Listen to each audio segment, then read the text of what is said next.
on this computer. Okay, so we should be recording as of this moment.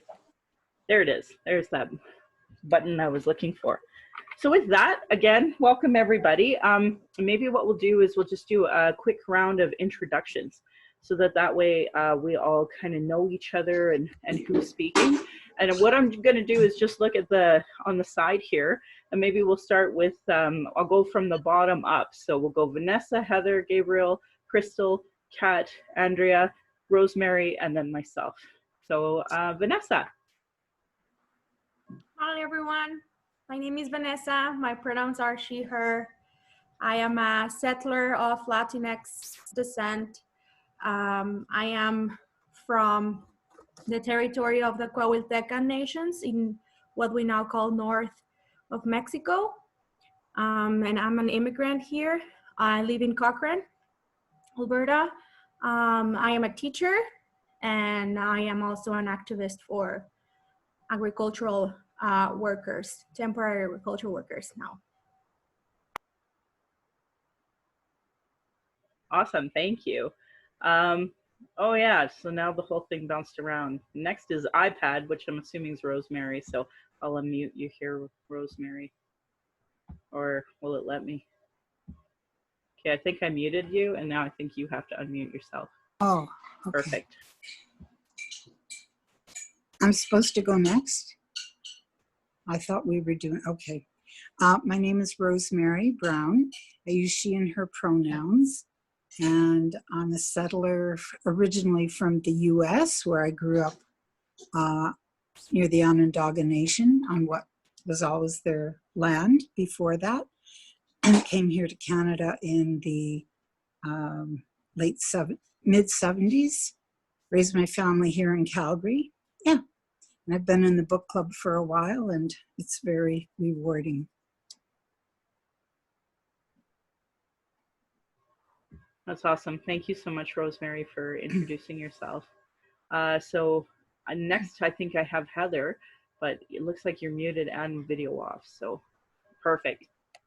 I just turned my video off because I'm still eating din din, and that's kind of rude because I didn't bring enough for everyone. So sorry about that, and I apologize. But hey, I made it to the meeting because hey, I've been having pretty terrible attendance here. So thank you to Kat and for forwarding the ongoing Addie to hit. So it's been a kind of a rough COVID lockdown. My best girlfriend neighbor across the hall, I found her dead back at the beginning of it. And so it wasn't COVID related. It was, to me, it was lockdown related. And because I think that would be the reason for her stroke. So it's been really difficult for me. And so I'm just coming around a little bit at a time. And I feel for everyone else that is single and has experienced the lockdown as a single person, or anyone that's heart is breaking to reach out to family or friends. I think it's just been horrible. And there'll never be a return to normal. This is our new normal because cases are up. Go figure that, just like we told you, right? So it's going to be around for a while. So with that, we're going to work with it, right? And do the Zoom. Thanks for listening. Thanks for sharing, Heather. So I guess from the bottom, we've bounced up to Gabrielle, if you want to introduce yourself. Sure. So Ani Bojo Tanchakiwa wa Mishin Dengwe Anklat Kwendish Nakaz Pakjansi and Donjaba Omamawene Nishnabe King and Donji Makwando Ndodam Nisame Dana Ashenij Nadiso Bebonwe Michifin Dao Otipamesawak and Dao. Yeah, so hey everyone, my name is Gabrielle Fayant. Most people just call me Gabby. I'm originally from Alberta, actually. My family comes from one of the 8 land-based Métis settlements. So my family comes from Fishing Lake Métis settlement. If you're not like over here in Ottawa, people have no idea what I'm talking about. But since you guys are in Alberta, you might know a little bit more than Ontario folks. But so Fishing Lake is just like just a little bit northeast of Edmonton on the Saskatchewan border. So yeah, that's where I come from. I was actually born in Calgary on Blackfoot territory, and then my kuko moved us up into Edmonton, into Cree territory, and I've been just traveling around, bouncing everywhere ever since. But I settled down here in Ottawa quite a while ago, about 15 years ago now. And yeah, so I've lived here on unceded, unsurrendered Algonquin territory. And so a lot of Algonquin folks refer to this as occupied territory. So when you think of Canada, the capital of Canada, it's actually located on occupied territory. And so I also said I'm part of the Bear Clan. That's part of my roles and responsibilities. What else? I'm 32 winters old. And yeah, so I also identify as Michif, Métis, Otipemisiwak. So yeah, it's a little bit about me. Miigwech, hi. I'm glad you're here. Thank you. So next on the list would be Crystal, then Kat, then Andrea. Hi, everyone. So I'm Crystal. I grew up living mostly overseas until I was 16, and then my family came to Canada. But my dad, his family's from Nova Scotia. Well, originally colonizers in the US, what's now the US, and then up to Nova Scotia and then over to Ottawa. So he worked for the federal government, and that's why we traveled all around.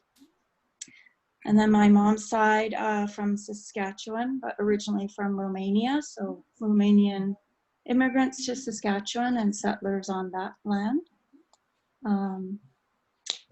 And then I came to Calgary about 10, 12 years ago now for work. I'm a teacher, and so there were more opportunities out here at that time. So I ended up staying out here. So yeah, that's me. Thanks, Crystal. I appreciate that. Kat? Hello, I'm Kat Schick. I use she, her pronouns. I am a settler artist who has lived on Treaty 7 territory for about 14 years now. I was born on Treaty 1 territory in Winnipeg. Part of being an artist for me means being socially active. And so I've been on this journey for quite a while. And I also started a book club called Settlers Book Club to educate white people about everything that we need to know. So, and I'm honored to be in Michelle's book club for a year now. Thank you. Thanks so much, Kat. Andrea?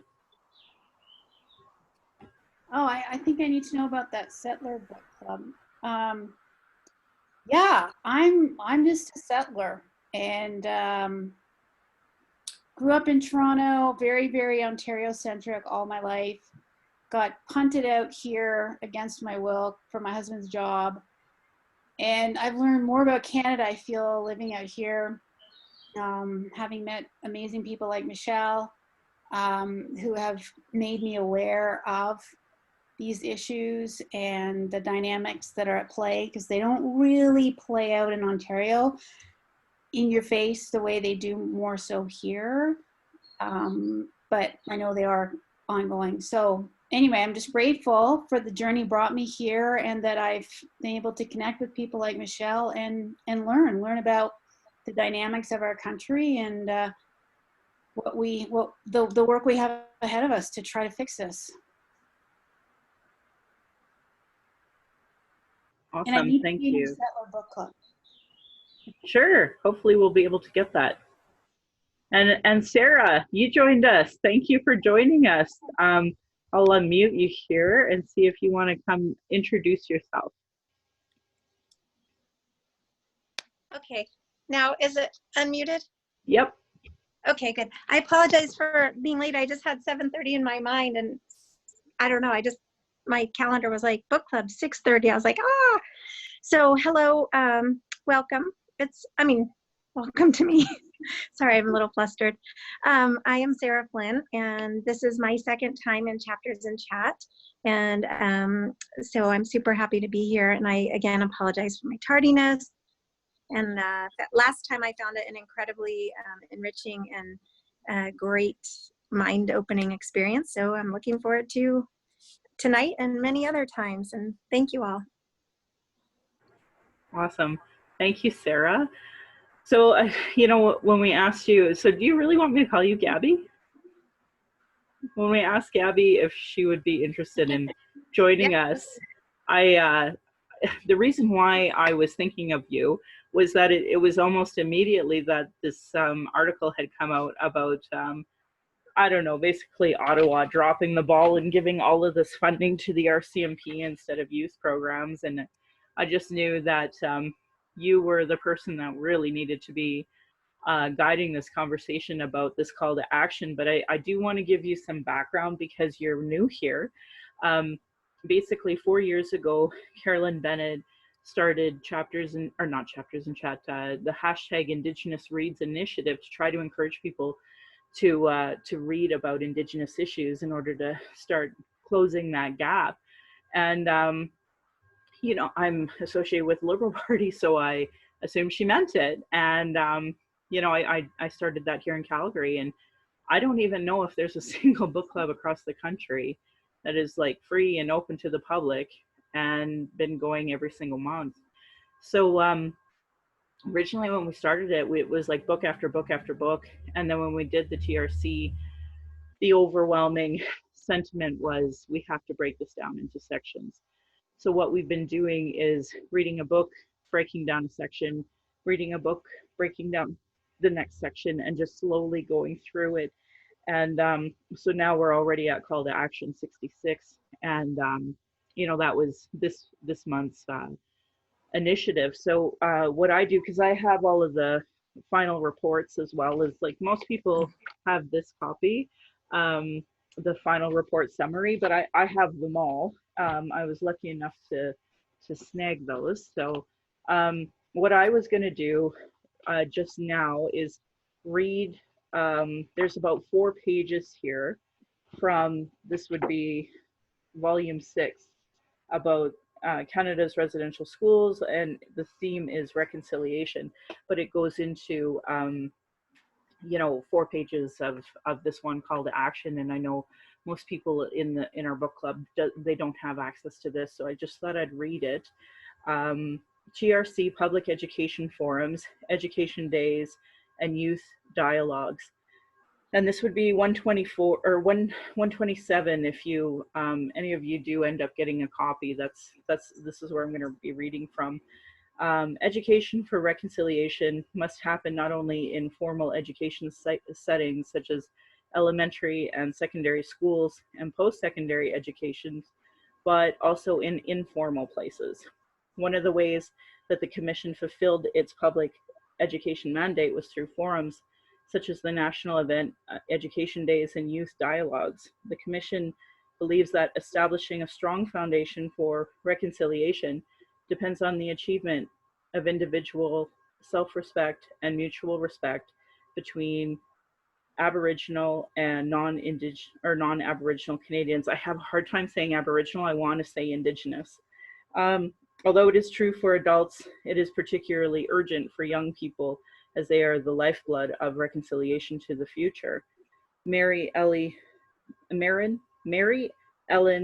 Turpel Lafont is a member of the Muskeg Lake Cree Nation, a former judge of the Saskatchewan Provincial Court, and now the British Columbia representative for children and youth.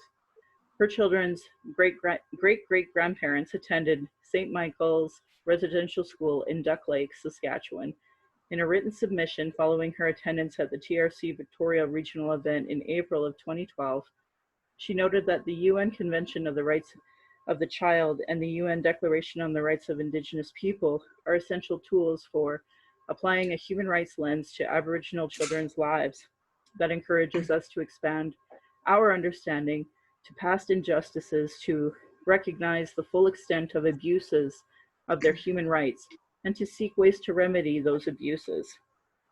With regard to the importance of engaging children and youth in reconciliation, she said, there are many dimensions to reconciliation which can occur within families, communities, Canadian society, and the international community.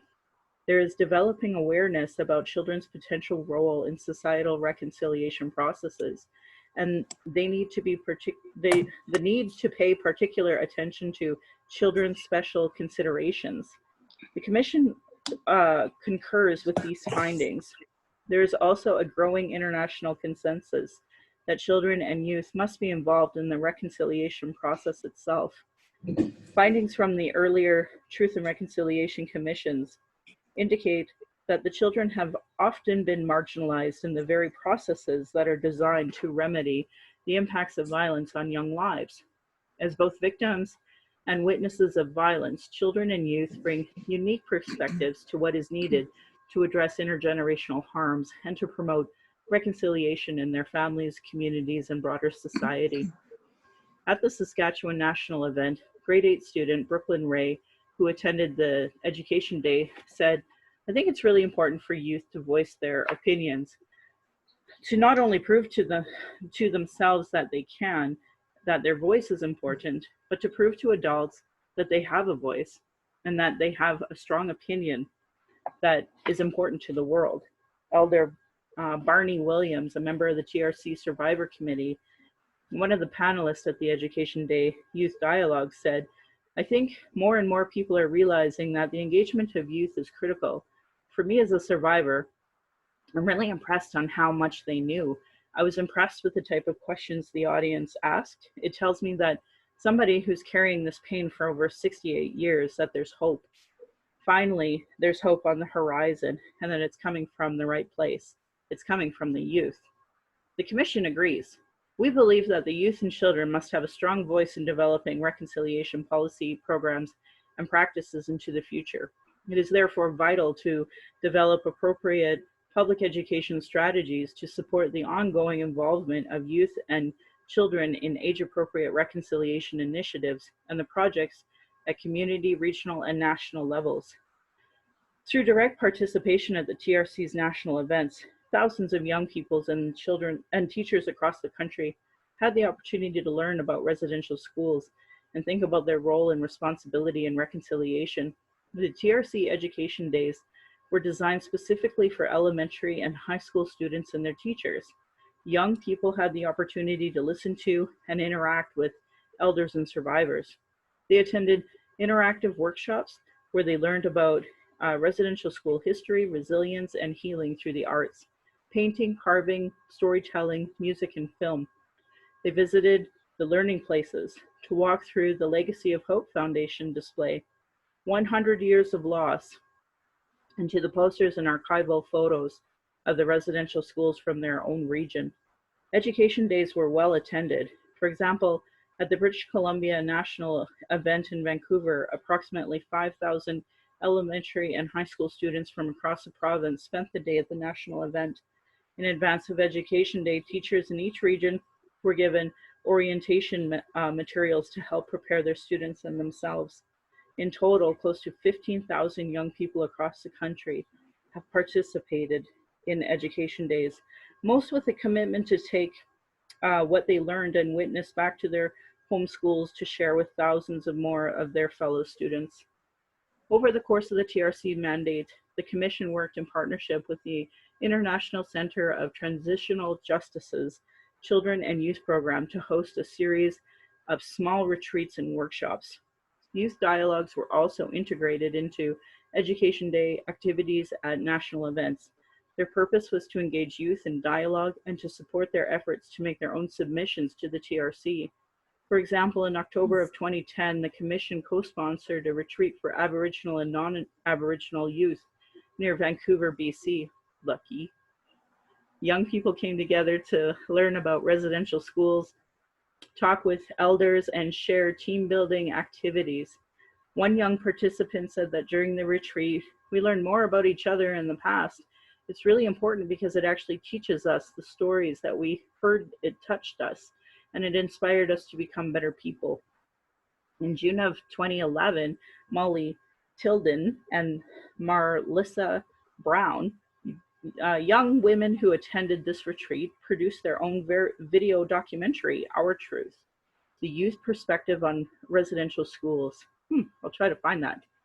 The production featured interviews with their classmates in Yellowknife, what they thought they knew about Indian residential schools. They presented the video at the Northern National event in Nunavik, Northwest Territories. Virginie Ladish, director of the ICTJ's Children and Youth Program, summarized what the two young women found and the subsequent impact of the project. The answers are shocking. Some students had no knowledge or simply complete indifference, those who are largely the non-Aboriginal youth interviewed. Other students talked about the enduring impact that they've seen in terms of high rates of alcoholism, suicide, and teenage pregnancies. So there's a huge disconnect in terms of how the young people view the relevance of this legacy and what knowledge they have of it. When the video was shared with people involved in designing a secondary school curriculum for the Northwest Territories and Nunavut, they could not believe that their youth had such reactions. So the curriculum on residential schools, which was previously barely addressed in the classroom, was revised to be a mandatory 25 hours of instruction, to which Ms. Brown and Ms. Tilden's video is a critical component. Well, it sounds like we better watch Our Truth, the youth perspective on residential schools. In October of 2011, the TRC initiative prepared and supported a group of Mi'kmaq youth reporters at the Atlantic National event in Halifax. They interviewed survivors and documented the TRC event. At the follow-up retreat at the community, the young reporters discussed their experiences and produced a documentary called Our Legacy, Our Hope. In 2012, the documentary was presented at the Youth Dialogue during the TRC's national event in Saskatchewan. Some of the youth also presented this documentary to international policymakers at the UN Permanent Forum on Indigenous Issues at 2012. The Commission's interactions with youth indicated that the young people deeply cared about the past. They understood that knowing the whole story about Canada's history is relevant for today, critical for their future. And in Youth Dialogue Forum at the TRC BC national event, Rory Shade of the Commission said, "I truly believe that all youth should learn what happened with residential schools because it's part of our history as a nation. We cannot process it as a society until we learn from the mistakes of the past. Knowledge is power, and knowledge should be shared. The history and impacts of residential school system must be taught, because to deny a part of that history simply because it's unpleasant or controversial means to deny ourselves the chance to grow as a society. Reconciliation is a process of accepting what happened and growing from it. We must listen to the testimonies of those who survived such events. We must learn to live together and do that. We must first reconcile with our past."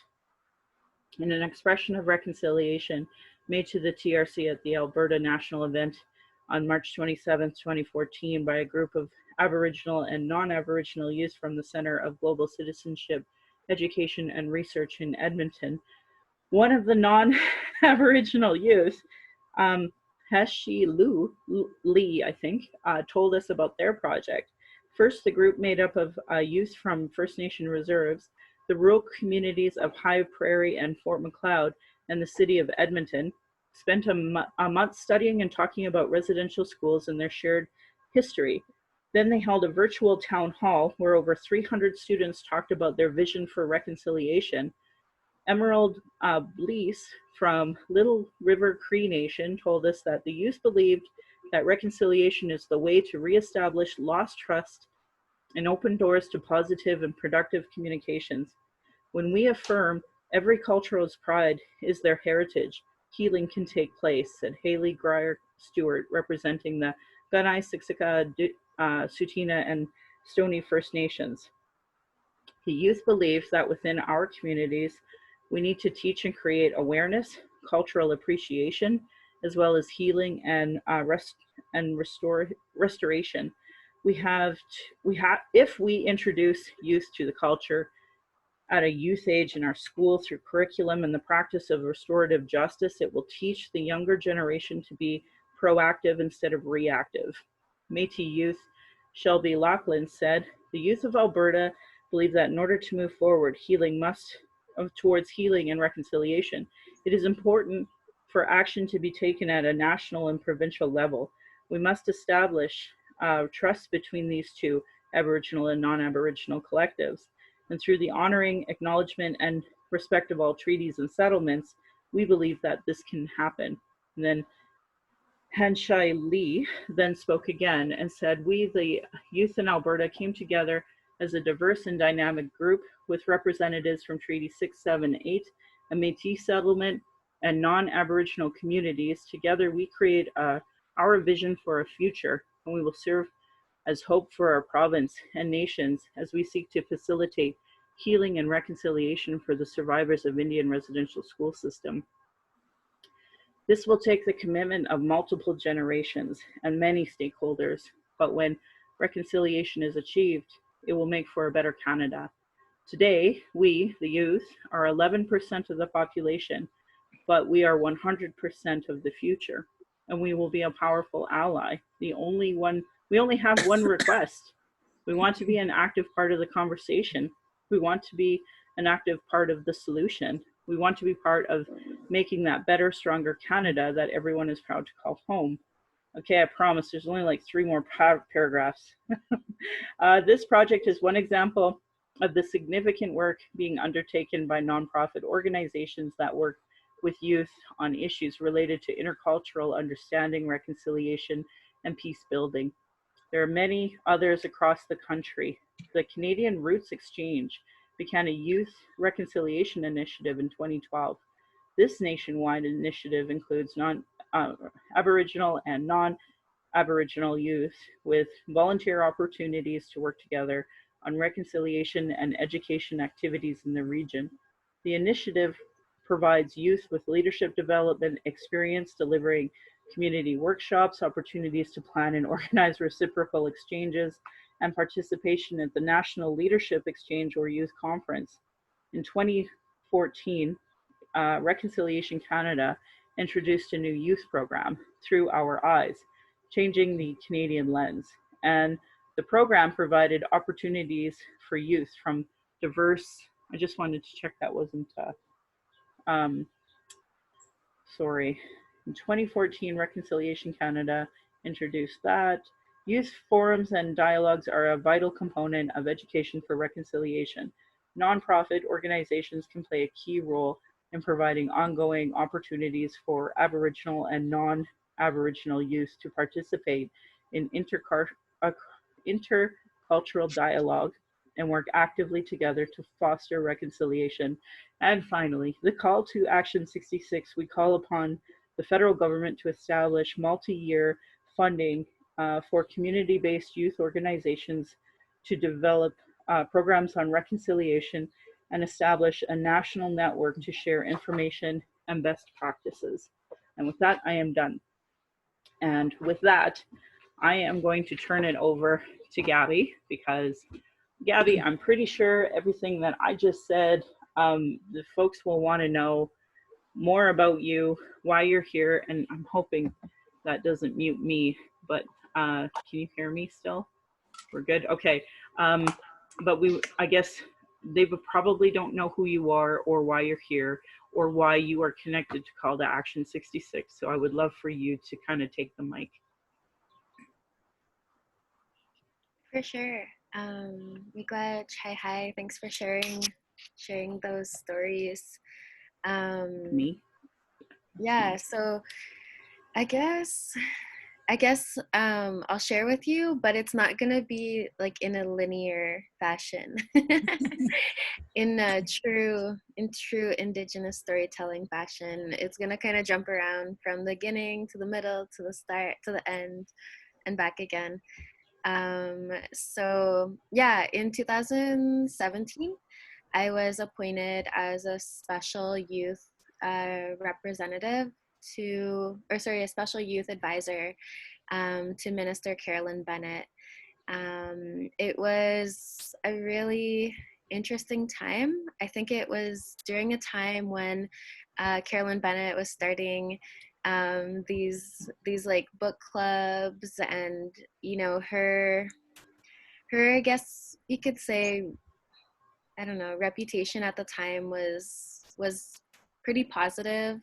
A lot of Indigenous folks really liked her. Like, I even remember some Indigenous youth at the time referred to her as like their Auntie Carolyn.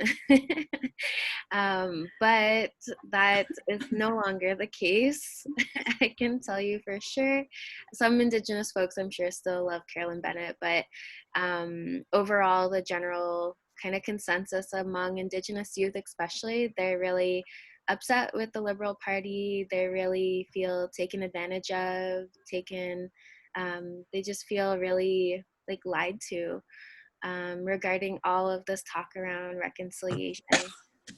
And so my experience working as an advisor, I was not a representative of the Crown. I was not a staff employee to the minister. I was an advisor.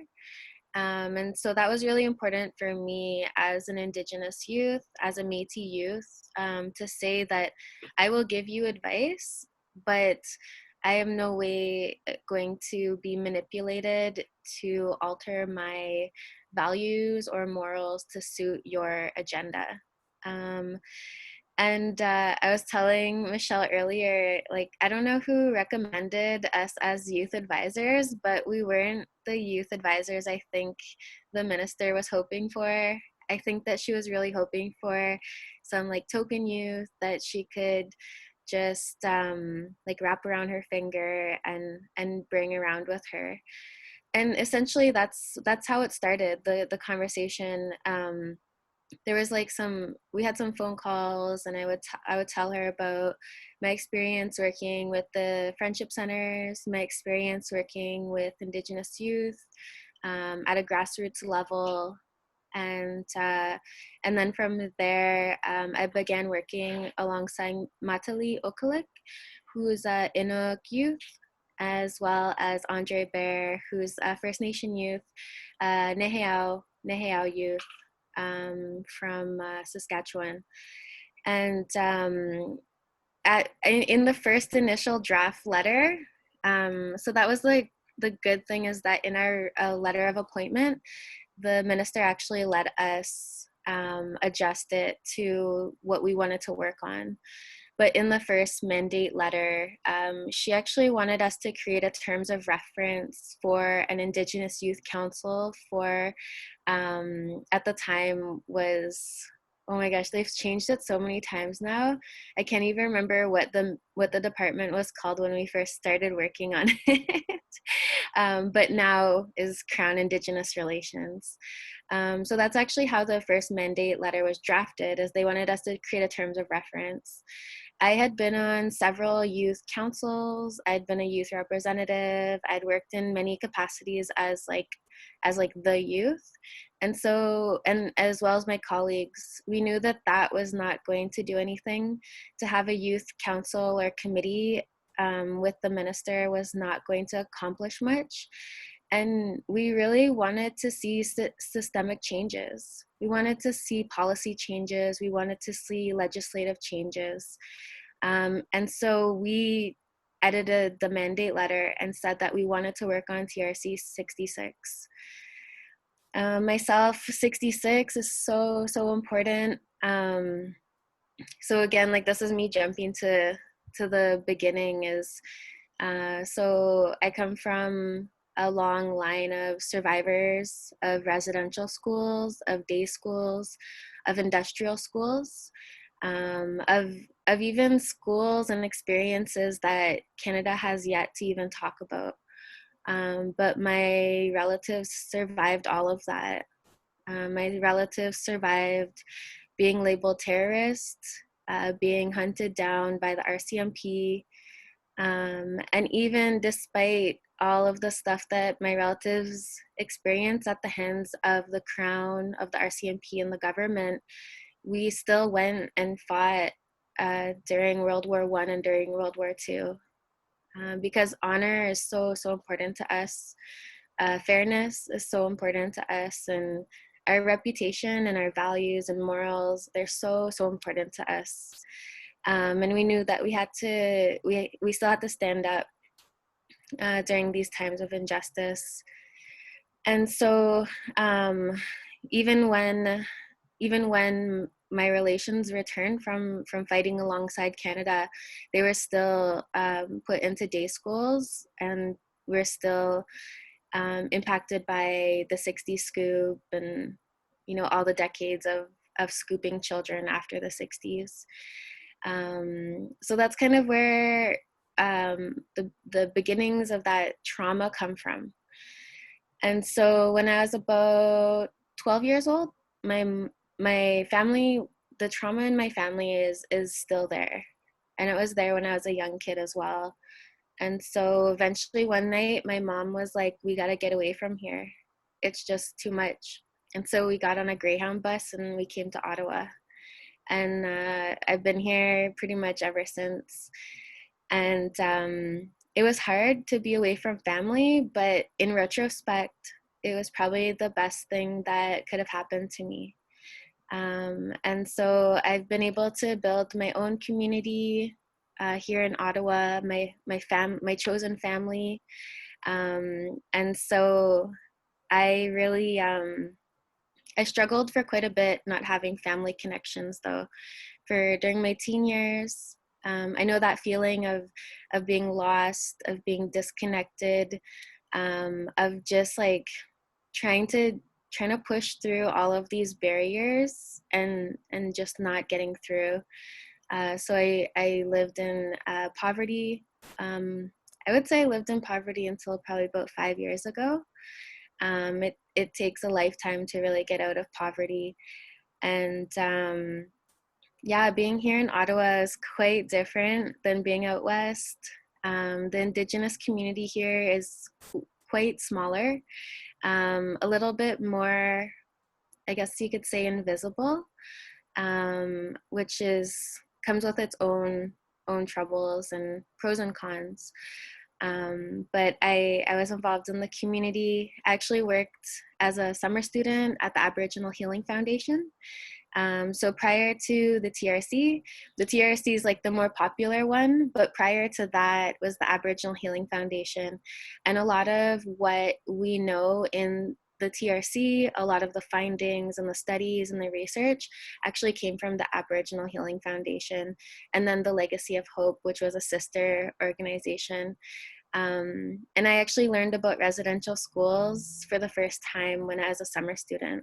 So I had lived pretty much into my 20s, not even knowing where the trauma in my family came from.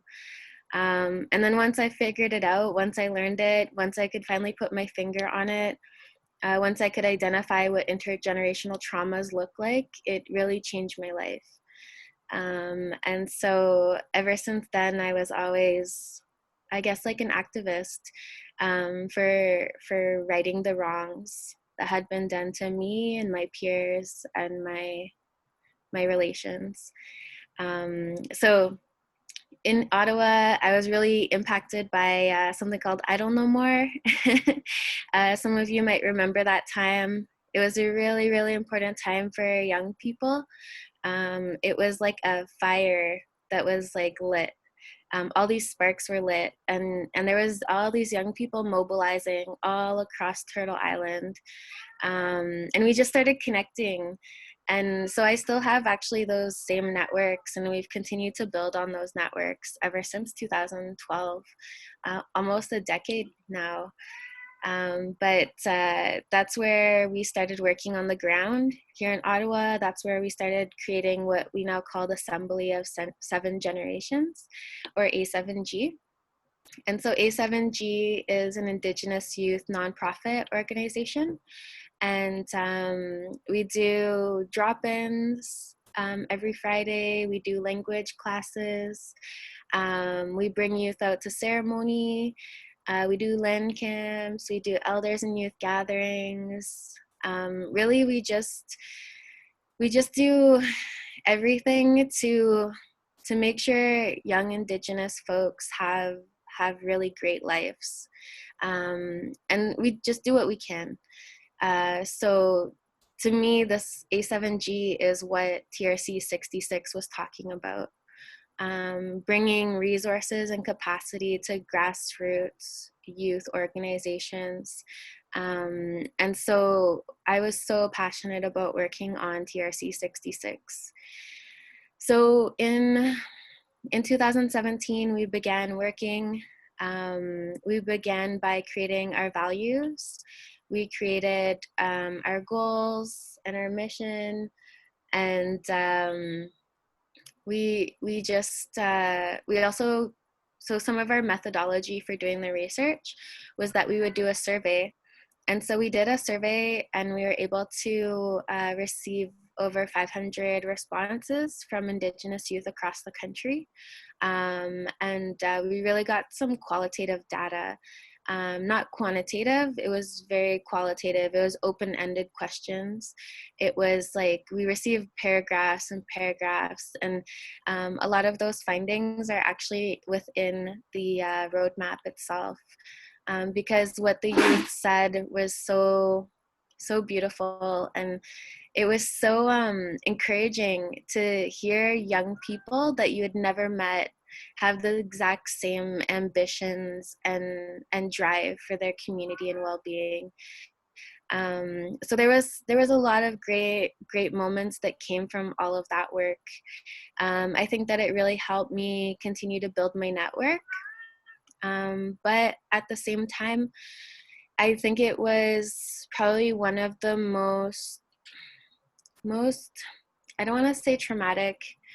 It was definitely a traumatic experience, though. Not the most, but it was something that it had so much potential, but at the same time, at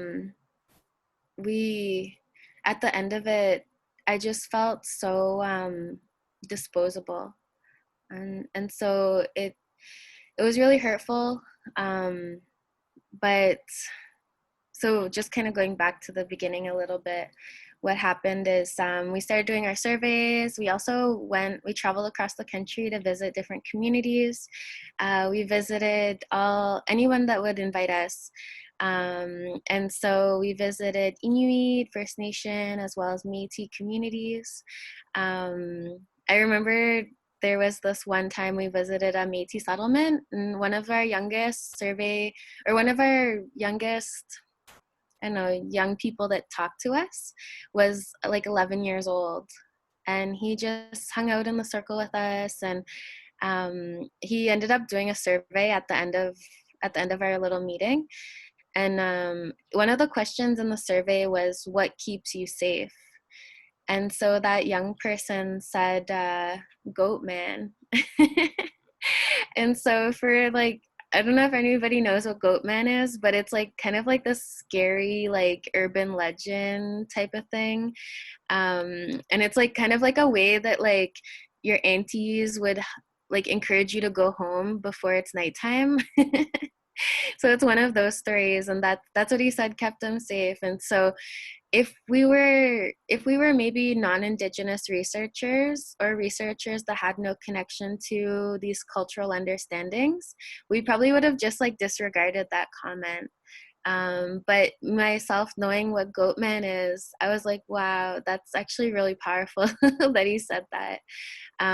So that's the beauty of when Indigenous folks do research with Indigenous folks.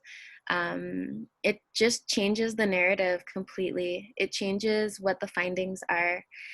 So we travel across the country, and then we also had a national gathering of Indigenous youth here in Ottawa. We read many, many reports. We did a call for literature from Indigenous youth, past and present. It was hard. It was really hard to get a whole bunch of different Indigenous folks to agree on anything. But that's the reality, is that the word Indigenous actually refers to so many different experiences and cultures and ways of living. So, you know, even though it was challenging at times, it was really great to see so many young people just really strong in their teachings and their language and their understandings. From there, we created the draft, and it took us about 2 years from our appointment letters until we finally were able to present the roadmap to Minister Bennett. There was some great allies that worked with us, but those allies were not in the position to really support what we wanted to do. And at the end of it, we presented the roadmap to Minister Bennett, and Minister Bennett would not commit to our findings. And so that was the summer of 2018. No, that was the summer. Yeah, that was the summer of 2018. 2019. I don't know. My years are all mixed up. But I think it is, because I have it ready for screen share here. So okay. I'll just bring it up because I know I want them to see what it is we're talking about. Because like Sure. I'm a nerd, right? There it is. So it wants to stop it, but here we go. Oh no, that's not the one I was looking for. Oh yeah, if you just. This is it. Yeah. Yes. So this is the roadmap that they created. And it was released in 2018. I only know that because it's dated right there, June 2018. So, okay, I'll stop the share so that it can go back to you. Yeah. Yeah. Yeah. It was the summer of 2018. Feels so long. It feels so long ago, but just like yesterday. And Carolyn Bennett wouldn't commit. We were pretty devastated. And we were really young. Like, we didn't really understand how all these things worked. We knew what needed to change, but we didn't really understand all the complexities. And there's so much in politics that people don't tell you. There's a lot of really shady things that happen in politics, and it's really gross. And so I would say I'm just gonna name names because it's kind of like the truth of the matter. In October, so a couple months after, I got a call from one of the staff, and they said, how would you feel if we worked on the next phase of TRC 66 with Canadian Roots Exchange? And at the time I was like, yeah, that would be awesome. Like, I know a lot of folks there that are really great. They've been doing really great work for quite a while. And yeah, it would be great. So then we didn't hear from them until probably February of 2019. And then in February of 2019, we got a call, and this was Carolyn Bennett's assistant that called us and said, good news, like, you guys are going to be in the budget. You're going to be in the federal budget, the 2019 federal budget. And it looks really good. And Canadian Roots Exchange is going to be the administrator. And so we're like, cool, like, this is awesome. Like, we're going to be able to continue the next phase of our work. And really the next phase of our work, it's in the roadmap. And the next phase, which was really important to me, was research. And it wasn't about researching Indigenous youth. You know, if you go back into the last, I want to say 50 years, and you look into all of the reports that Indigenous youth have done over the last 50 years, they're almost identical. Not a thing has changed. You can read the RCAP report and the section about young people, and I swear you would think that a youth today wrote that. And so we didn't want to continue doing research on Indigenous youth. We knew the youth told us what they wanted. And so what we wanted to do is research on systemic change, on systemic racism, on why these things aren't changing. And I was really excited. I think like we even, and then the budget dropped, and you know, there was that line in there about TRC 66. They were gonna allocate $15 million to TRC 66. They told us it was the first time that Indigenous youth ever put something in the federal budget and received it. And so we were super, super happy. But things didn't work out how we thought. And shortly after, there was a press release from Canadian Roots Exchange saying that they were really happy about working on TRC 66, and didn't mention the roadmap, didn't mention any of the work we did, and we've never heard from them since.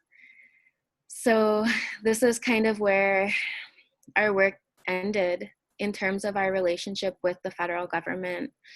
You know, the message was pretty clear that they did not want to take this work in the right way. You know, they wanted to do some small little symbolic gestures here and there, but they didn't want to get their hands dirty. They didn't want to do the work that needed to happen. And so it was, you know, that all of that in a nutshell was pretty traumatic. It was pretty hard, and like I still feel like I have to go to therapy about it. So whenever young people are like telling me that they're gonna work with the federal government, I always tell them my experience, because even though there was really great moments, I don't think young people need to go through that. So the really great thing though is that no matter where the federal government is on these matters, we continue to do the work.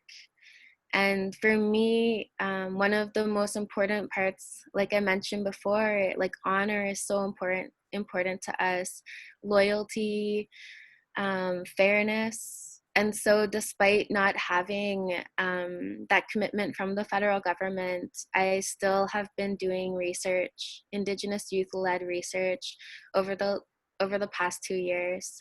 And, you know, I'm really happy about those things. And I kind of, the way I kind of get through it is I'm like, you know what, this just made me stronger. And I just keep doing that work. And I'm really happy about all of the work we do on the ground at a grassroots level. And, you know, we don't have any core funding for A7G. We work off of like donations from like settlers, from community members, from Indigenous families, even like, you know, a survivor of the 60s scoop, they got their settlement and they love our work so much, they gave us some of their settlement money, you know. And that's what, no matter what the government says about reconciliation, it isn't happening. At least that's not how I don't see it happening. I see Indigenous folks, you know, making it work, you know, pushing forward like we always do. And I do see Canadians, you know, stepping up to the plate, but not at the numbers that they should be. There's like such bigger steps that can be made. And yeah, but we're still doing the work. And we just work off of like little grants here and there. We've never seen TRC 66 implemented. And I'm not sure if I'm gonna see it in my lifetime, but at the same time, maybe we're better off not having government funds if the federal government is trying to manipulate or trying to dictate how Indigenous youth live their lives. And so having like the freedom to decide what money you take or don't take is really empowering. And it makes people really scared at the same time. That's what we've experienced. People are like, oh my gosh, they don't like their values are actually really serious. They have like a lot of integrity, and people get scared about that. But it's been really great, and that work on the ground I wouldn't change for anything.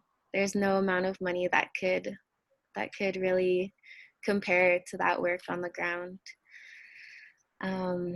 So yeah, that's kind of like the story around TRC 66.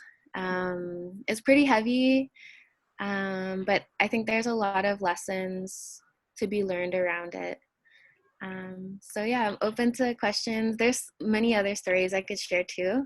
I can't wait. I can't wait to get into it. So first, thank you for sharing those things and the trauma of that.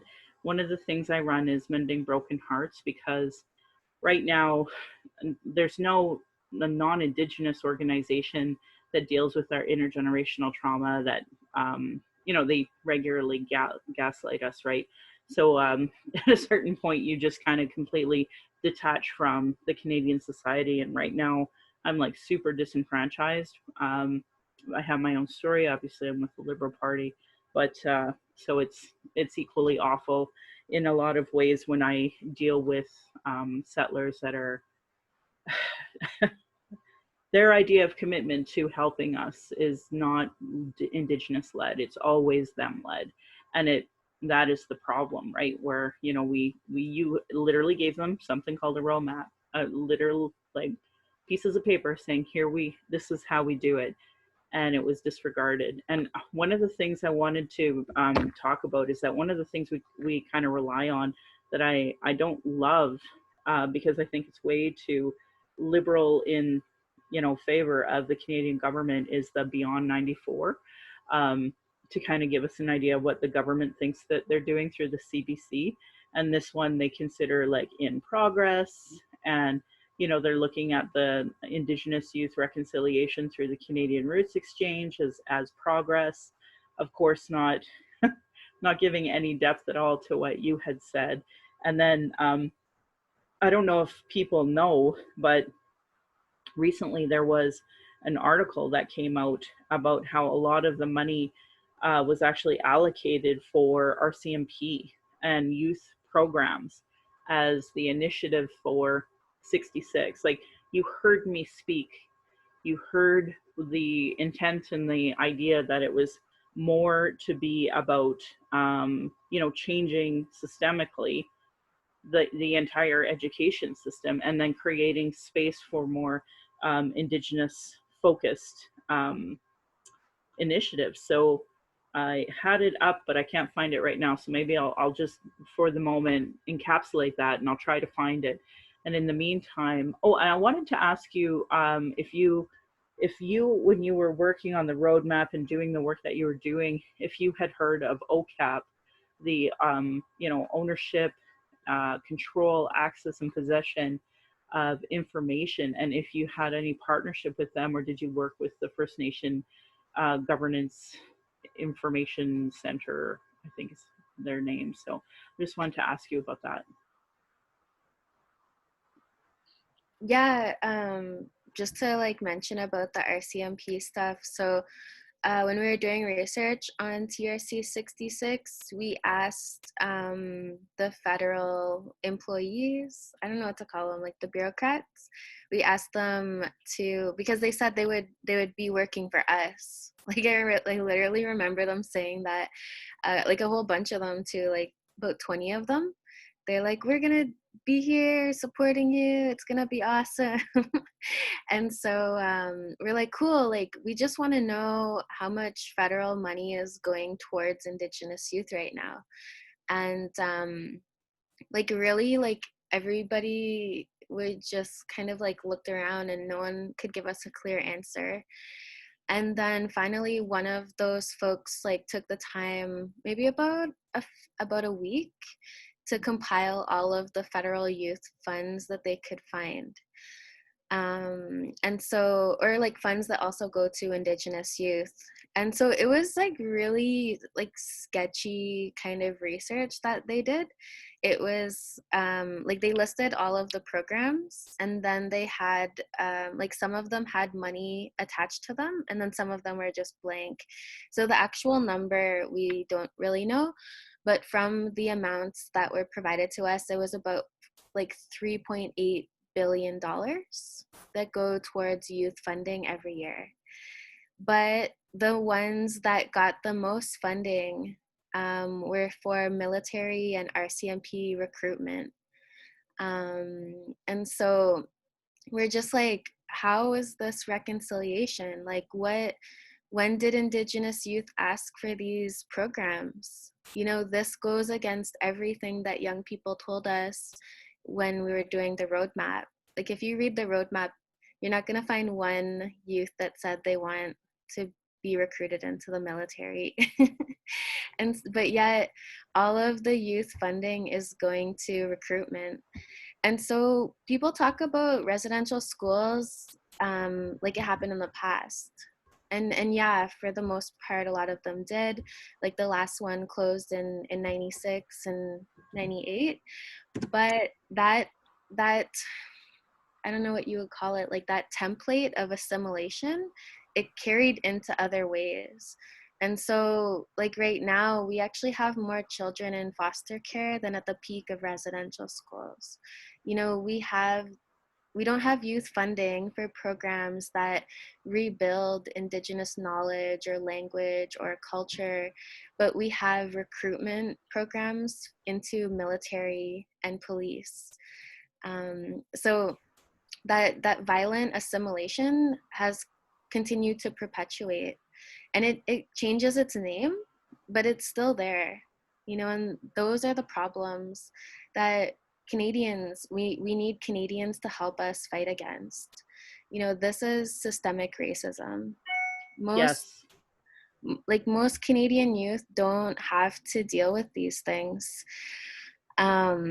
But it's just like a focus on Indigenous youth, and as well as like Black youth and other youth of color. Thank you so much for sharing all that. Go ahead. Yep. Oh, I didn't answer the other question, but no, I know of the, oh my gosh, OCAD? Yeah, OCAD. OCAP, yeah. OCAP, okay. Yeah, we know of OCAP, but we didn't actually work with OCAP directly or with the governance, the First Nation governance, because we wanted to work with Inuit and Métis. And so there's all these little like, I don't know, like little like hoops you have to jump through. And so because it was broader than just First Nation, some of those synergies weren't able to be made. But yeah, we worked really closely with like so many folks. Cindy Blackstock was like a huge mentor of ours. I still work really closely with Cindy Blackstock, and if it wasn't for Cindy Blackstock, the roadmap would have just vanished. But it's actually the First Nation Caring Society that hosts our roadmap to this day, and also worked with us on further research coming from the roadmap. I love Cindy Blackstock. Thank you.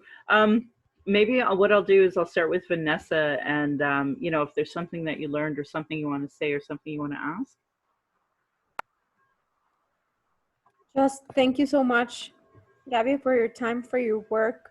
That's difficult work, and I'm very ashamed of what we are not doing as a society to address this. And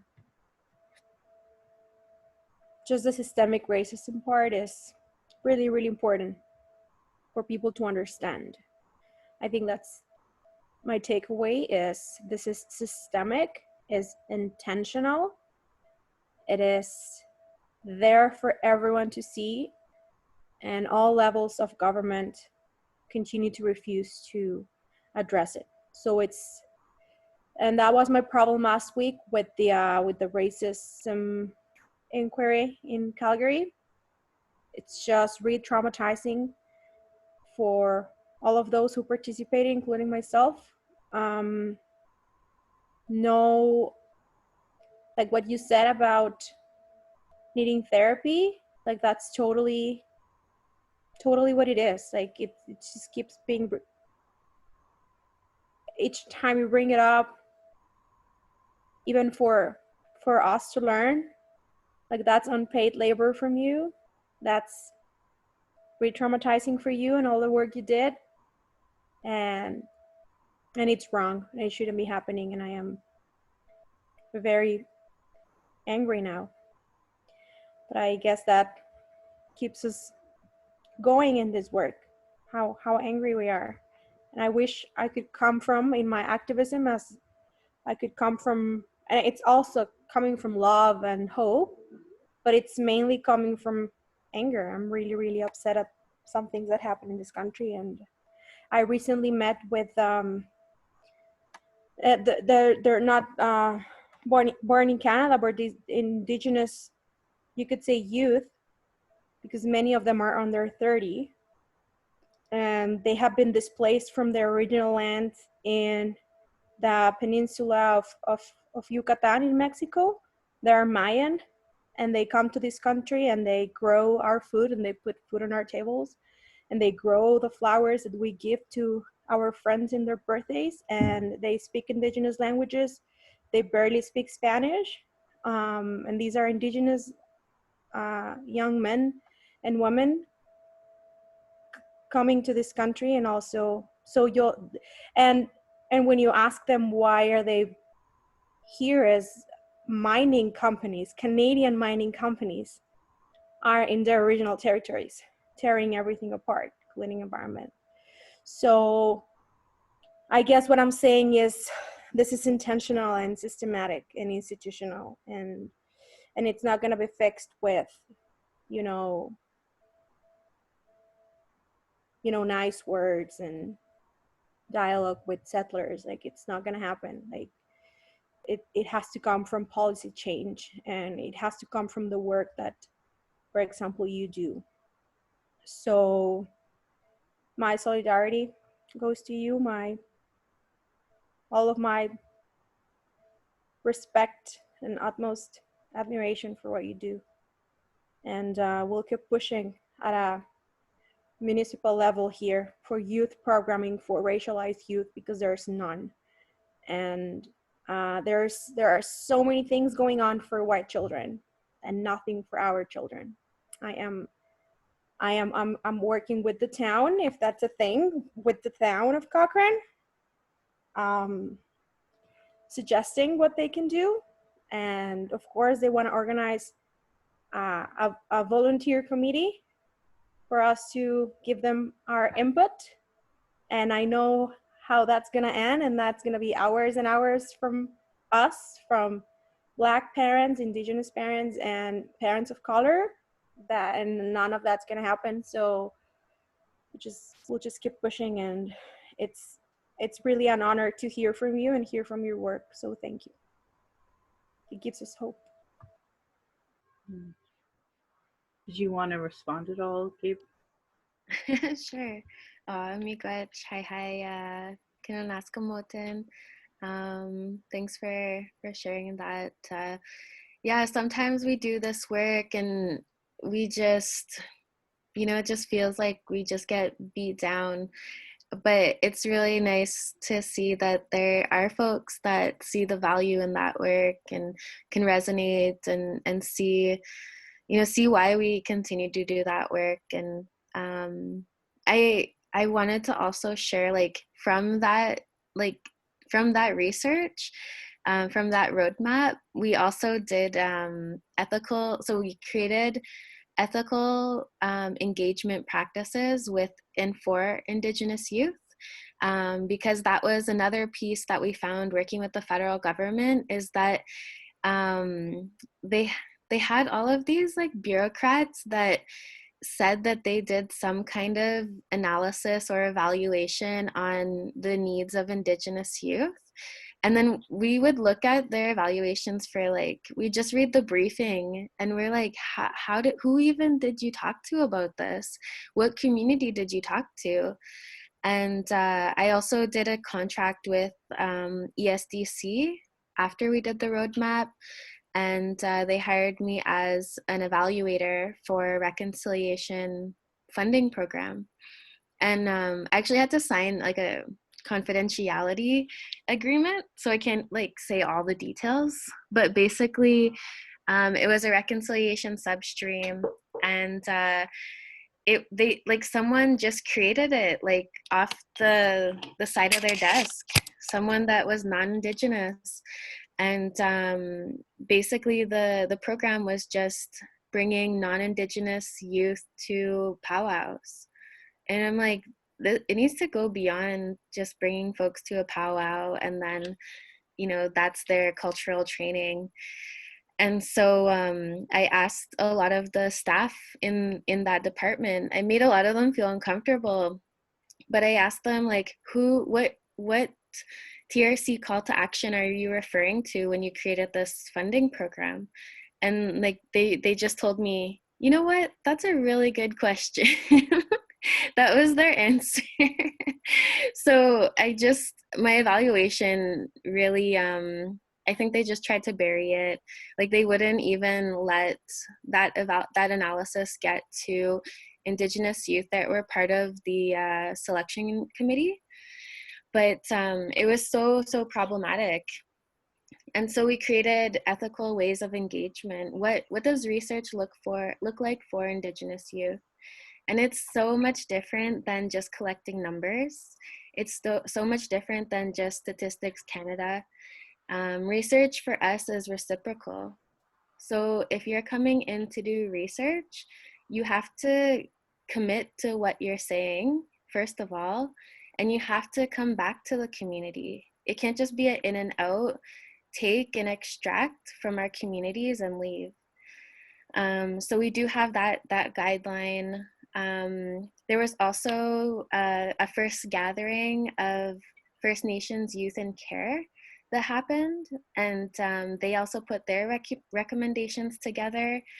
They put their recommendations together about their experience in child welfare, and it was about equity and justice and reform. And so that was really empowering for them. And they were able to build off of TRC 66. And, you know, it always comes back to TRC 66, because a lot of those youth talked about, well, I want to see ceremony in my community. I want to see cultural practices. I want to see programs run by Indigenous youth, determined by community. And so we also recently in Ottawa, we also created a report called Mapping Indigenous Youth Services in Ottawa.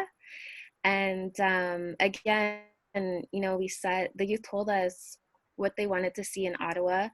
And we also were able to, we didn't really like call out any organizations or anything, but in the research, there was little to no safe places for Indigenous youth to go to access services. And for a long time, people would just think that I was like this angry Native woman that just like couldn't find like, that just couldn't find something nice to talk about. But now we have research, like we have reports to back this up. And this isn't just my experience. This is the experience of many Indigenous youth. And so from mapping, from that report, Mapping Indigenous Youth Services, we're now going to be creating an Indigenous Youth Services evaluation. So this will be Indigenous youth going into organizations and evaluating if they're actually safe, if they are practicing institutional racism, if they're holistic, if they're safe for, if they're practicing cultural safety, or if there is even space for Indigenous youth to practice their cultures. And so the list goes on and on, but you know, we've had enough. And you know, organizations can no longer just say that they work with Indigenous youth. That's not good enough. And so we're going to be going in and actually evaluating them and giving them a grade on how Good. they're doing this. No, they need that. I mean, kind of to jump off of what Vanessa said, I mean, I didn't even participate in the city racism conversations because I knew they weren't safe. I knew as soon as I called out District 4 or whoever I decided to call out, it would be immediately, you know, cops making the mistake of coming down my door mistakenly. You know, like there was no whistleblower protection in any capacity. And it's so funny because when you said, that's a really great question, was the answer. Like we're all taught as politicians, it's the number one thing you say. When, especially when it's something you're not ready to answer, not willing to answer, and you use that as that pivot, redirect, you know, comment to move. So you know, TRC 57, where they're supposed to have public servants have Indigenous education, clearly don't. Clearly have no concept. And you know, I would think the most precious thing on the planet would be to see the kids that are in foster care, you know, put together their thoughts like that, and to honor that. That's probably one of the most sacred documents I can think of that there would be, because nothing matters more to me than a youth voice. And back to you being labeled the angry native, I mean, I think Vanessa and I could probably tell you story after story of being the angry, you know, POC, BIPOC person that, I mean, and I was really gaslit by the city of Calgary because, I mean, I've been the MMIW co-chair for quite a few years, and I ran on it in 2017, and just recently our provincial one about the amount of systemic racism. And of course I came with solutions, because just like you, I've seen these roadmaps, just like you, I've seen these calls to action, just like you, I've seen the RCAP, and these were not something that, like, institutionally they don't want to implement, and institutionally all of the so-called progressive supporters don't really want me in there, you know, talking about these issues. It's so much easier to get some, you know, white NDPer to be that's going to be our person to run against, you know, as opposed to actually working with POC on issues of POC. So I don't. You were there, Michelle. I'm sorry, but you were there when I spoke. So I told him, listen to Indigenous women. Read Michelle Robinson's petition on defunding the police. It's there since the beginning of June. Listen to Black women. Listen to Indigenous women. So, yeah. So just, yeah, you were there. Sorry. Yeah, and just so you know, Vanessa, like literally I got emails from people, but do you think they would just share it in their networks? Like we're still there, and it's awful. But I let's give Sarah a chance to kind of give your thoughts, or maybe something you learned, or just a thank you, whatever that looks like for you, Sarah. Oh, maybe Sarah's not with us. Oh, here she is. Perfect. You're talking about me, Sarah? Yeah, we only have one Okay. Sarah. Okay. First of all, Gabby, just again, as Vanessa said, thank you for taking the time. It was a huge honor and also very powerful to hear you speak. I was really stunned and shocked and horrified, and also it mirrored my own experience when you said that you hadn't even known about the residential schools until you were in your 20s, and that then you had that experience of putting that finger on what was happening, what you had seen happening all your life in your own family. And I am non-Indigenous, I'm settler, so obviously I haven't had that experience, but I did have the experience of learning about the residential schools at, I think, age 47, and having my heart fall out of my chest and my jaw fall down to the floor, understanding that this could happen, and people were just going about their daily lives. So that's something that I'm still working on, trying to figure out how to take this information and not be consumed with rage and still live a life. And I feel like that's become part of my mission, is to calmly because I live in white society, to calmly and help people become aware that they're not even aware of things. Of course, I hear so many, racist comments constantly, and people from nice people who don't even realize that what they're saying is racist. And so anyway, your words really inspired me and reinvigorated me to keep up with that and to keep continually, just like a drop of water in a canyon, just every time somebody says anything, just come back with, did you know that the residential schools closed in 1996? Did you know about the 60s scoop? Did you know that there are still so many kids in foster care even now? Did you know that when Indigenous women give birth, there are all these, anyway. So thank you for reinvigorating me. And while we were here, I went onto the A7G website, and if I can find the donate tab, of course I'll donate, and I will promote it on my social media and suggest that all my settler contacts do the same. So anyway, thank you. It was an honor to meet you. Thanks. Yeah, that's so awesome. It's really important to have allies that are like always down for you. There's a lot of allyship that's conditional. And like we really, like we don't even need allies, we need accomplices. That's what we need, people that are going to be with us the whole time. And yeah, I'm just sharing a bunch of like the reports and research I was mentioning. So you're welcome to read them yourselves. And yeah, if someone, I get a lot of folks that kind of like don't believe or don't want to believe that Indigenous youth can be the experts of their own lives. And so you can share all of these documents with them. All of these documents are created by Indigenous youth themselves. And they're really beautifully written, well written, and very, I don't know. I just love these reports that we were able to work on. So feel free to use them. Thank you so much. I will share them, read them myself, and then share them. Awesome. Thanks, Sarah. Kat, do you want to go next?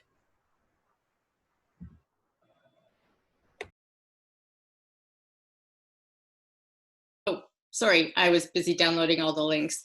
I would like to echo what Vanessa and Sarah have said and say thank you so much, Gabby, for your knowledge, your wisdom, your teachings. Very much honored to hear your experience.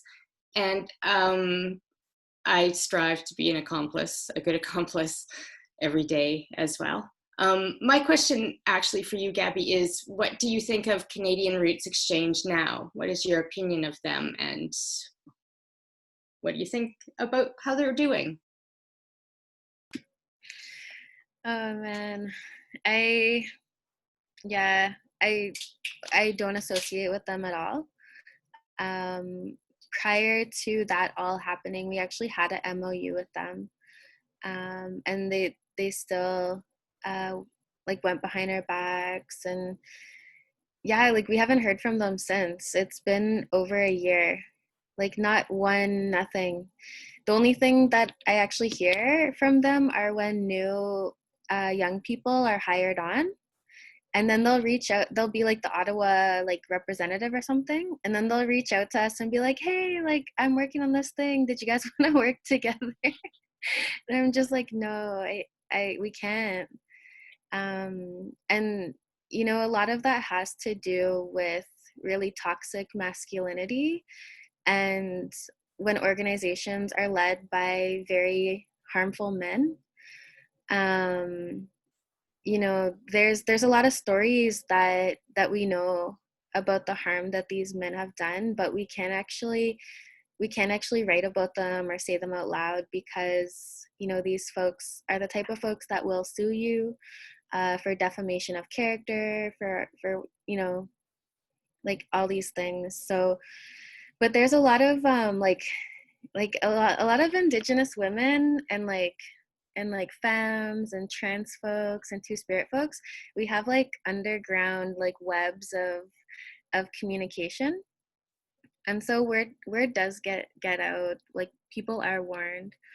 But unfortunately, I actually have friends that went to work for them. And I kind of like was like, oh, that hurts. But at the same time, like you got to pay your bills. They're young Indigenous youth themselves, you know, and they get like paid like a pretty good salary. And so I'm happy for them that they're able to do that. And it's good to know that there are good people within that organization that are pushing back against these types of behaviors.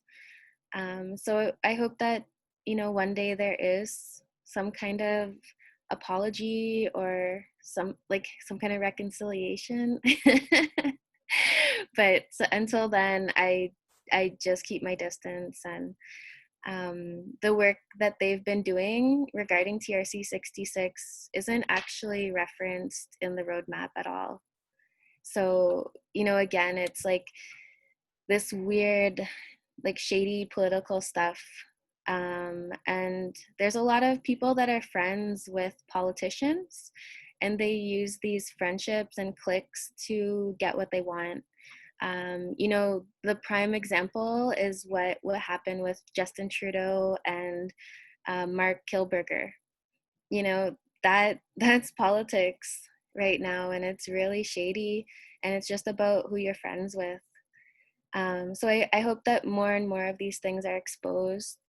It's good that we is being exposed right now. Thank you. And yeah, I'm sorry that it was a shitty experience. Actually, it really says a lot about how serious we are about TRC and reconciliation. That the very, you know, folks, the offspring, the survivors of Indian residential school, they're the ones we're going to kick in the face, you know, just like the RCMP have for generations. Rosemary, maybe if you want to go next. Yes, thank you so much. Because as I listened to you, I had these little aha moments because, you know, I read the call to action, then I read what the government said it was doing, and it was like, well, who's the Canada Roots Exchange? Who's this NGO? I thought these things are supposed to be based in the community, from the community. And then the government also talks about $100 million spread out over 5 years for something called, I don't know, the Canada Youth Corps or Canada Volunteer Corps. And then you find out, well, they'll give priority to, you know, applications or submissions from Indigenous communities. And I just thought, so it's all getting mixed up together. Who's benefiting from this? That was kind of the first reaction. So you've really done a lot to explain it all. And it's interesting because when I saw the thing about the Roots Exchange and the first thing that came to mind was the We Foundation issue. Just wondering how those decisions were made. But the other thing I want to thank you for, and I think this would be the way I felt about so many young people who presented at the hearings with the City of Calgary, is there is so much hope in what you are doing with your group, with this AG7. You're just going ahead and doing it. And I almost feel like that will be the way forward. Not that you don't want these institutions to change, but you can't wait, right? None of us can afford to wait for the change to happen. You just, so thank you for going ahead, doing that work, modeling that work, the hope involved in that work. And again, I felt the same way so many of the young people who presented, or young people who presented at the City of Calgary hearings.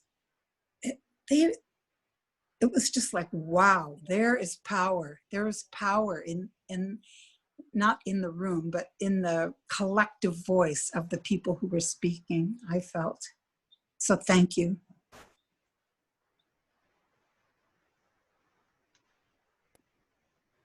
Yeah, I was at the closing of TRC here in Ottawa. It was really, really, I think I'm at the point where I actually don't want to talk about residential schools anymore. It's just like so hard.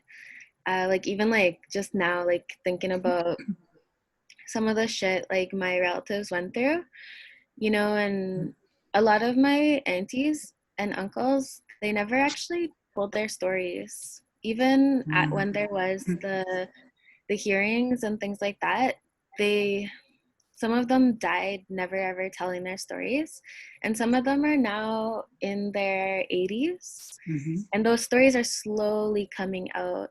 But even like a 5-minute story can be so triggering.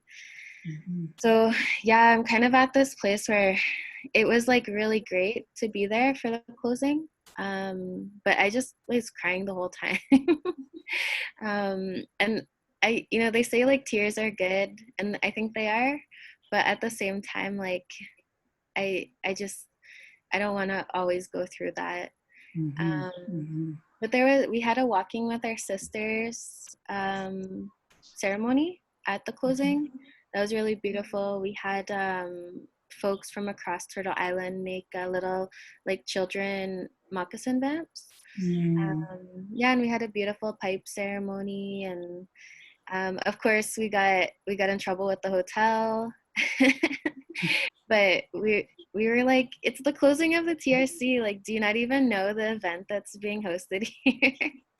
And then the hotel just kind of had to like let us do our thing.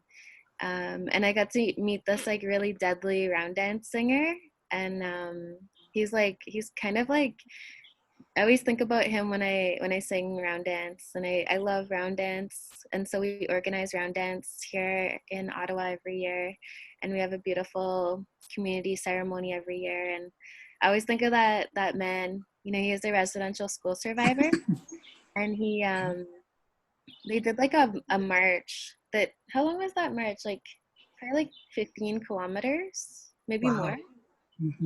Oh, like 30 kilometers. And this man was leading the whole march, and he was singing round dance songs like with this like real like smooth high pitch too, and he never even got short of breath once. And so, you know, I always think of that man, and that's the kind of like power I want to have. That's the kind of way I want to do things. Yeah. But I'm gonna share I have this little tree diagram that we created to really illustrate what A7G does. So I'm just gonna find that, and I'll share it with you guys. That'd be awesome. Thank you. You don't have to wait for me. Yeah, thank you. Thank you, Rosemary. Heather, do you want to go next? I want to see that tree. It's systemic. It's the same old. It's embarrassing. I was just randomly listening to a CBC thing on art and art galleries and art museums, and people were pointed to be part of the anti-racism board on the art gallery, and they found out later that they weren't actually supposed to do anything or change anything. They were just supposed to be there to fulfill an appointment. And they felt that same, the same words came out of their mouth, their disposability, and how hurt they felt, just being puppeted, going into it with their heart as a young person artist or whatever it was in this case, and just being so hurt that as long as the system stays patriarchal, men at the top, men with power, men with money, making all the decisions, they can appoint whatever committees they want. They don't want to be addressed. And so, it keeps going around the circle, and I'm so glad I'm learning what I'm learning, but it hurts. It's really hurtful, embarrassing. I mean, it hurts you to be part of it. It hurts me to have put you up to it in a way, right? Me, the system, whatever it was. So the last time I saw Sarah, though, was on the bridge. We took reconciliation. We have a bridge renamed Reconciliation Bridge. They thought that would be the end of it here. Little did they know that Idle No More is not going to sit back in Calgary and say, you name a bridge. So we went and captured it during one of the pipeline things and held it for the afternoon. And we, as supporters to the Indigenous nations and to the Idle No More, totally did not take any other role than you decide and I'm supporting. And it was humbling and I felt worthwhile. I felt like I fulfilled a role in that. And then you wake up the next morning and life carries on. But I'm so grateful, like to Michelle and this book club and to yourself coming on it and to, I mean, I went on the Beyond 94, you know, they'll use that as a resource, right? Okay, so it says, well, they've got money and they've got this and they've got that, right? So where is another interview going to CBC? Or do you have to go to Rabble? And maybe Rabble needs to have an Indigenous page. Do they have an Indigenous page? But they need one. They absolutely need it. Indigenous, this is the 94 calls to action continued, right? They need to have that page where we can get honest, real, true explanation circulating. That's kind of the power of our book club, I think, is that we can kind of really be honest about it. I mean, it's one thing for the CBC that gets funded to put out, yeah, no, this is totally in progress. But the truth is that's part of it. Like T.ca, they were the ones who put it, so that's TYEE. They were the ones who actually put out a really good article that Gabby's actually quoted in about this particular topic, right? So, and that's why I, of course, talk about Indigenous-led podcasts, because you're not going to get the truth from, you know, those well-meaning settlers that speak for us that never hit the mark, that actually don't even listen to us. Like that's the worst part, is that half the time they don't even hear what we're talking about. They already have it formulated in their head what they want to talk about. And I mean, I've seen that this week, and I had, I was giving a land acknowledgement teaching, and I heard more about, you know, somebody's memory of 29 years ago at Montreal than, like, I finally just said, so you didn't learn anything from my land acknowledgement teaching, okay, let's move on, because it was really clear they weren't listening. So, like, for Gabby to be sharing everything that she shared, you know, I'm just grateful that you're all really focused about talking about what you heard from her. So, Crystal, or actually, sorry, Crystal, Gab, do you want to respond at all to Heather before we move to Crystal? Sure, yeah, like that's so awesome that you captured the bridge. You know, we were doing a lot of stuff here in Ottawa as well. So we occupied the Department of Justice. So it was occupied by Indigenous youth and our allies. A lot of our allies are actually Black folks, and so we need more white allies. That's for sure. They really there just isn't enough. Like it just seems like it's BIPOC doing all this work. So yeah, that's really cool that you were doing that. We had some really cool like cookums though. They were the ones that were like leading the marches, and so they would like run ahead and like block off the intersection. Or at one point we had snipers that were watching our steps. So that was really like infuriating, considering, you know, like all this reconciliation nonsense, and then you have like snipers and military waiting for us. But if it wasn't for these grandmas that ran ahead, they saw they had like a big bus, I think it was like a double-decker bus. We have those in Ottawa. And it was just waiting for us to, and they had riot police. Then they wanted us to go a certain route where that bus was, so they could just kind of like rally us all up onto that bus. But if it wasn't for those allies and like those grandmas that ran ahead, and you know, they've been doing this for decades. If it wasn't for their expertise and, you know, their allyship and being accomplices, we would have probably went that route, you know, and all of our actions, our peaceful actions, would have just been, we probably just would have been carried off somewhere. So yeah, keep doing that good work. We really need it. I'll have to give a shout out to Francis, to Katie, Heather, and Joe too about that, because they did a lot of that heavy lifting. I just wanted to acknowledge that it's 8:22 and we have Crystal and Andrea, so just to be mindful of of time. Go ahead, Crystal. Okay. Hi, Gabby. Yeah, thank you so much. It was such a rich conversation and sharing such personal details of your story to really help us understand your context and like where you're coming from and why it's so meaningful. I think I appreciate that so much.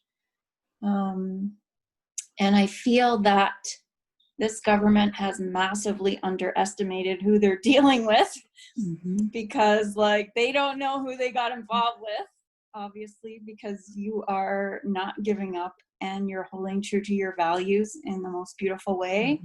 And I believe by that you're going to get a lot more support.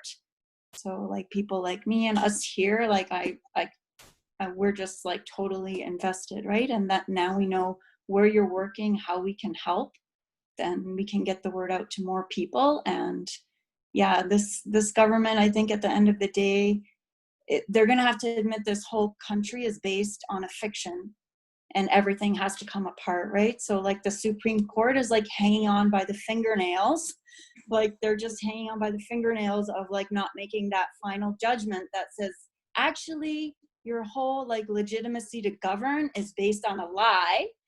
And so now all of those pressures are coming to bear against it because they're like, no, we have to like prop up this thing, even though they don't really know why they want that. And there's no real like evidence to show that it's a good thing, right? But that's how I see. But like they've just massively underestimated Indigenous people who they're dealing with. And I really believe that it's the values that are going to get the support.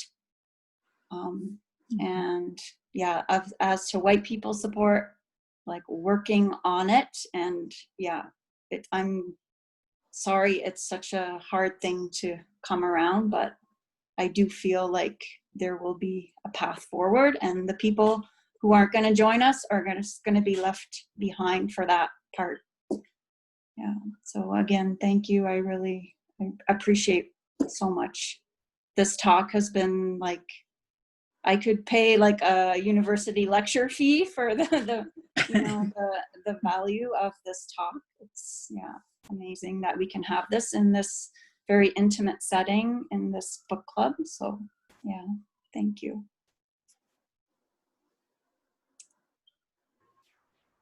Andrea, do you want to chime in or? I sort of feel, I don't know what to say.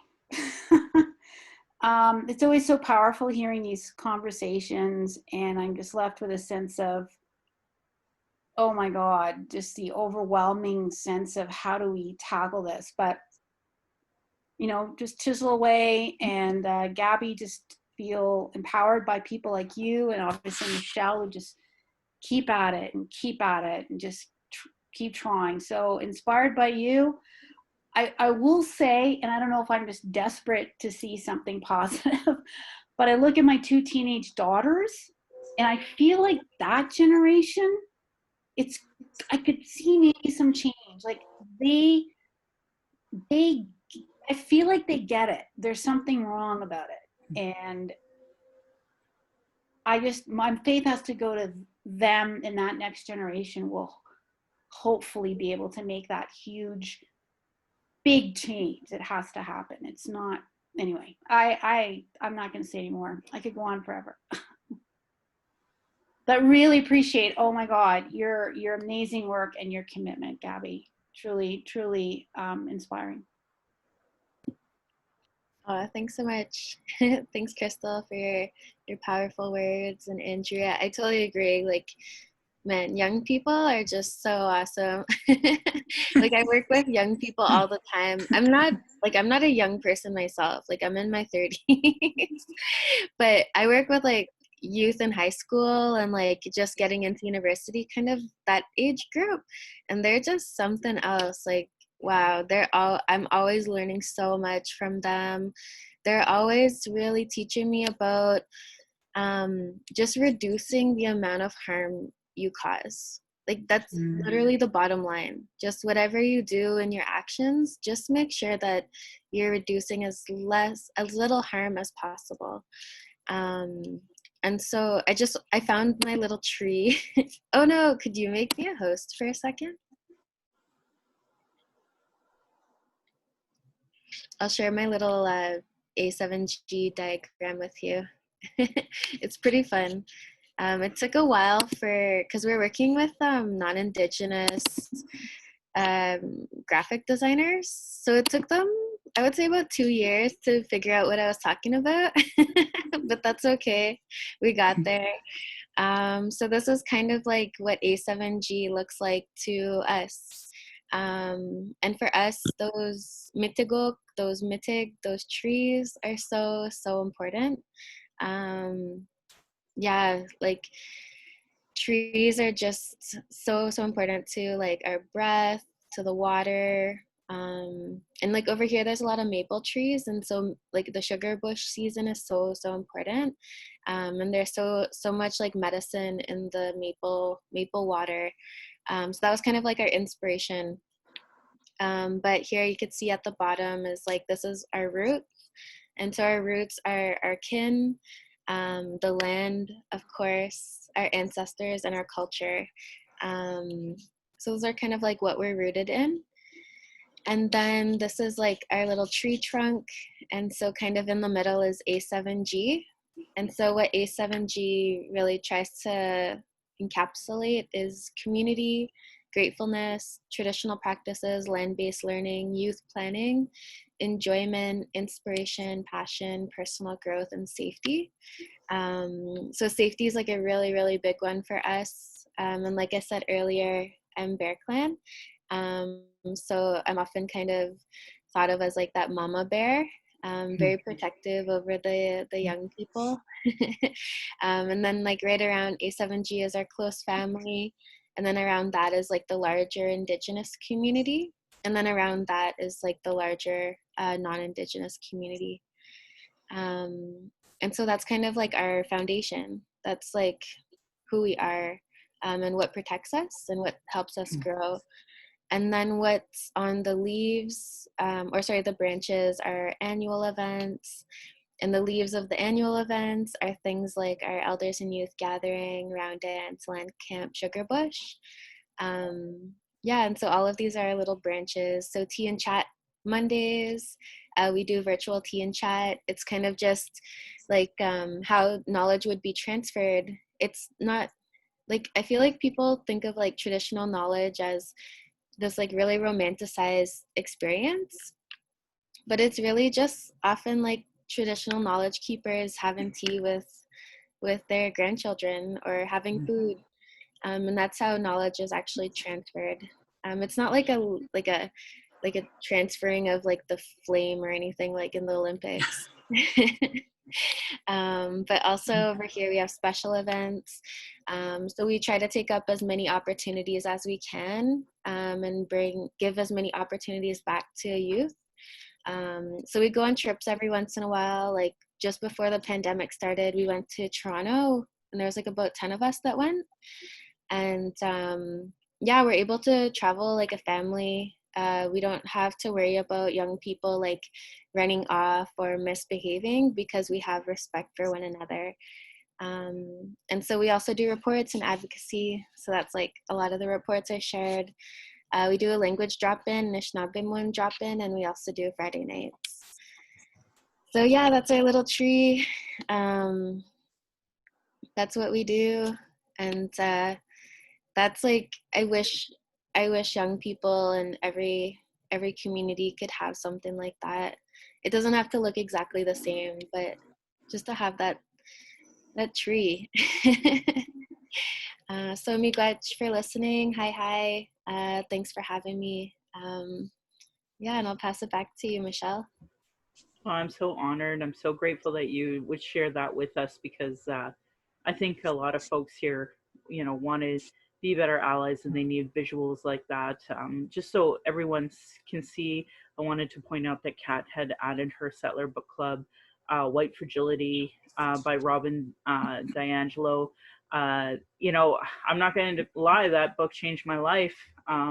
Being able to talk and verbalize things like, racial battle fatigue and microaggressions, and just that bigger picture of what is needed for self-care and such, because, we talk about racism every single day. We're experts in it, and mostly we're expected to be put on these free committees where we relive our traumas without proper help. And that's part of the reason why I think smudge is so important when talking about this, because the whole purpose of the book club is for us to honor our ancestors that died or survived Indian residential school, like my uncle also didn't. And I wanted to give a quick bit of context too, because Gabrielle is, or Gabby is Métis, and Métis were purposely excluded from the Indian residential school TRC thing. There is a book. I have like this itty bitty book here for the Métis experience, but the bigger point is that the day schools, the Métis experience, all of those things, they weren't all completely encapsulated in the TRC. So, and as you all know from the other books that we've done, we've had a lot of other traumas, and not everything's in a book, like what happened at Moccasin Flats to the Fort McMurray Métis. We've never done a book on that. That would be something I think would be really good. And what was one other thing I wanted to say about the Settlers Book Club? So I recommend people going to that if needed, and that's a good example of allyship too, where I don't want to always have to explain racism to white people. So, and vice versa. I don't want to have to explain, Indigenous perspective to every single person who's like, oh my God, natives exist. Or, I just wish people would start to listen to us, because it's in reports, our podcasts, our, TV interviews, and yet they talk over us, right? So that's why I honor that you're all here. And one other thing that I wanted to point out that Gaby brought up, that was, so much chauvinism in these organizations. Look at all the men in our book club tonight.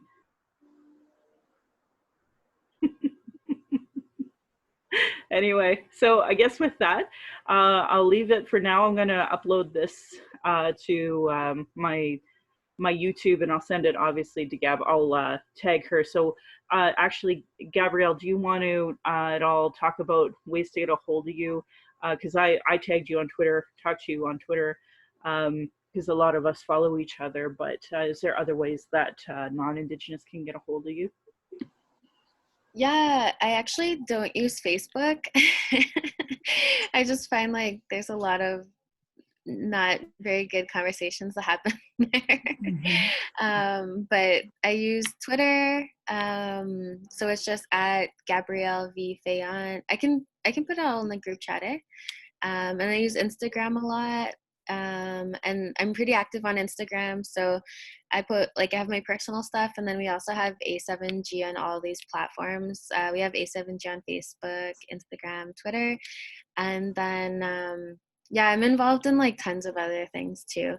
But we also do like an Indigenous fashion blog on Instagram, and so you're always welcome to follow that. It's more like a fun platform. but we also do address like cultural appropriation when it happens. And we definitely used our platform to support Black Lives Matter and things like that. So yeah, I'll put all those.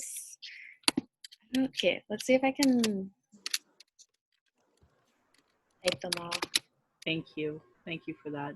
Because yeah, I want to elevate your voice too and make sure that people know you're the person to kind of look to on some of these initiatives because of the work that you're doing.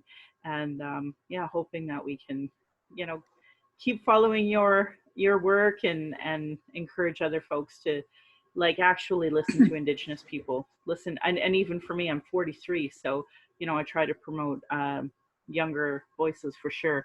And I think part of it is because I feel pretty silenced. So it's really clear that Calgary's done listening to me. So the quicker I can get other voices to elevate the same message, the better. There we go. Her Twitter, Instagram. Yeah, I'm gonna have to. I don't think I'm following all of those because I'm not onto all of the mediums really well. So anyway, thanks everyone for coming. I really appreciate you being here. Thank you. And I hope you have a safe next month until next month, and just be safe with COVID-19. Yeah. You too, Michelle. Thanks, Rosemary. Yeah. Thank you, you. Michelle. What's the next book for August, Michelle? Well, it's not a TRC call to action. That I know. I shared the whole thing earlier today because I wanted to have it available. It's the Jody Wilson Rainbow book, From Where I Stand. Thank you. I'm halfway done that one, so that's perfect. Oh, yeah, we had a two-spirit youth loss. So I had a bit of a cry before this. Yeah, so we have our Indigenous Pride with 12 CSI book club listing, and so we have From Where I Stand from Jody Wilson Rainbow, and then the September one will be the Museums and Archives TRC Calls to Action 67 to 70, which will be relevant. Please remember about the protest we just had on Saturday when it came to the artifacts, the private collection that went on sale. And other things like that we want to talk about. So yeah, thank you, Gabby, for everything. Thank you for coming. We honor you. Thank you. Thanks for having me. Have a good night, everyone. You too. You Bye, too. everybody. Take care. Bye.